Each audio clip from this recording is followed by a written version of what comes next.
যদি বলি রাসূলকে মহব্বত করি, আমি আশিকে রাসূল, তাহলে আল্লাহর রাসূল যে পদ্ধতির কথা বলছেন সেই পদ্ধতি মতো আপনার আমার সুন্নাত পালন হইল না, আর মহব্বতও হইল না। এই জন্য রাসূল সাল্লাল্লাহু আলাইহি সাল্লামের যত সুন্নত আছে সব সুন্নত এইগুলো সঠিকভাবে পালন করার চেষ্টা করতে হবে, তাহলেই আমরা প্রকৃত সুন্নি হইতে পারবো। কারণ সুন্নাত পালন করলে সে আসল সুন্নি, সুন্নাত পালন না করে মুখ দিয়া সুন্নি বললে সে কোনোদিন সুন্নি হইতে পারবে না। একদম চুরি করলে তার কিতাব সুর, বেটি যদি চুরি করে সুর নেই।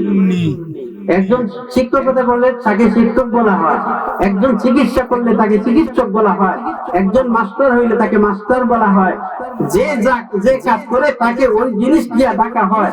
সুন্নাত পালন না করলে সে তো কোনোদিন সুন্নি হইতে পারে না। সুন্নি তো ওই ব্যক্তি হবে যে যত বেশি রাসূলের সুন্নাত পালন করবে, সেই হবে প্রকৃত সুন্নি। সুন্নাত পালন না করলে সুন্নি হওয়া যায় না। এই জন্য আল্লাহর রাসূলের সুন্নাত পালন করে আমরা সবাই সুন্নি হব।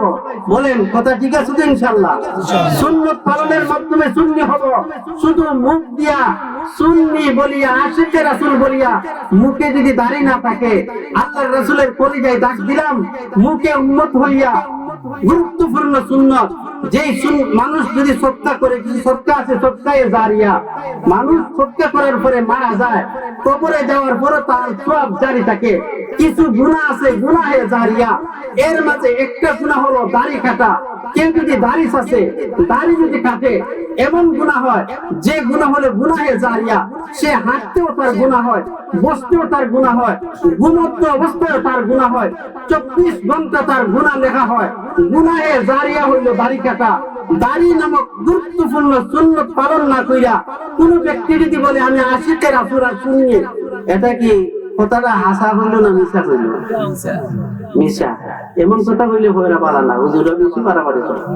এই জন্য ভাই, প্রকৃত সুন্নি হইতে পারলে আল্লাহর রাসূল আপনাকে আমাকে উম্মত হিসেবে গ্রহণ কইরা আপনাকে আমাকে কঠিন মুসিবতের দিন মুক্তির জন্য আল্লাহর রাসূল পেরেশান হইয়া আল্লাহর কাছ থেকে সুপারিশ কইরা আপনাকে আমাকে জান্নাতে নিয়ে যাবেন।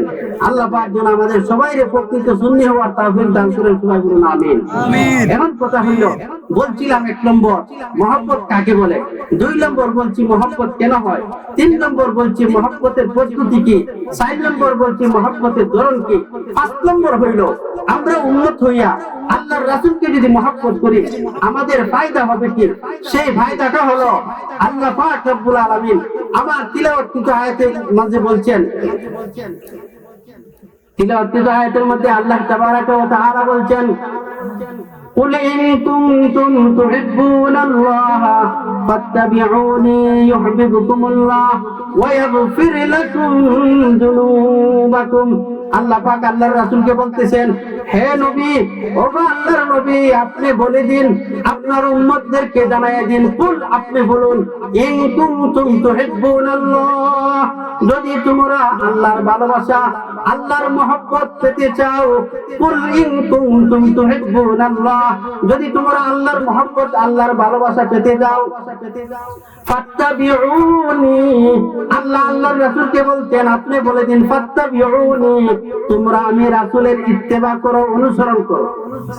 তোমরা যদি আল্লাহর মহব্বত ভালোবাসা পাইতে চাও তাহলে আমি রাসূলের ইত্তেবা করো, অনুসরণ করো।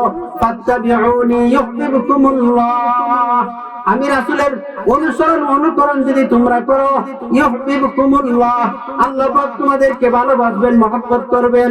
ওয়া ইয়াগফির লাকুম যুনুবাকুম, আর তোমাদের জন্য পুরস্কার হইল ওয়া ইয়াগফির লাকুম যুনুবাকুম, আল্লাহ পাক তোমাদের জীবনের গুনাহ maaf করে দিবেন। বলেন সুবহানাল্লাহ।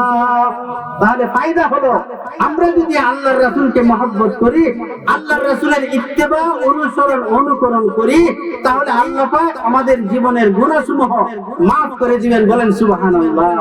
আল্লাহ পাক আমাদের সকলকে আল্লাহর রাসূলের ইত্তেবা অনুসরণের মাধ্যমে, আল্লাহর রাসূলের সুন্নাত পালনের মাধ্যমে, আশিকে রাসূল হওয়া, আল্লাহর রাসূলের ইত্তেবা অনুসরণের মাধ্যমে আমরা প্রকৃত সুন্নি হওয়া তৌফিক দান করুন। সবাই বলুন আমিন। ওয়া আখিরু দাওয়ানা আলহামদুলিল্লাহি রাব্বিল আলামিন। যে পরবর্তী বক্তা নিয়ে আসেন বদিউজ্জামান সাহেব আইছেননি? মাওলানা বদিউজ্জামান সাহেব